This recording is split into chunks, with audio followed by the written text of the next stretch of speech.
Esu Liudmila Vingilienė, kinų medicinos ir akupunktūros gydytoja. Šiandien jums patarsiu, kaip savo padėti, kai skauda ar maudžia galvą.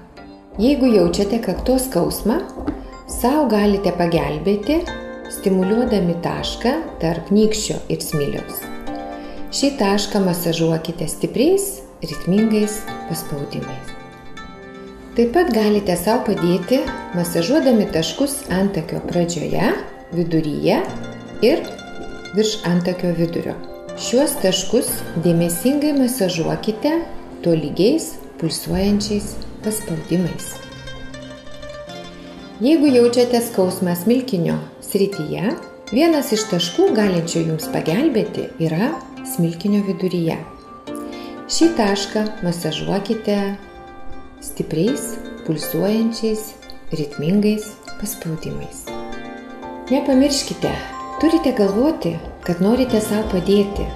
Mąstykite pozityviai. Kinų medicinos tikslas – gydyti ligos priežastį, o ne simptomus. To išmokti galime kiekvienas. Tad kviečiu į seminarus, apie kuriuos informaciją rasite interneto svetainėje.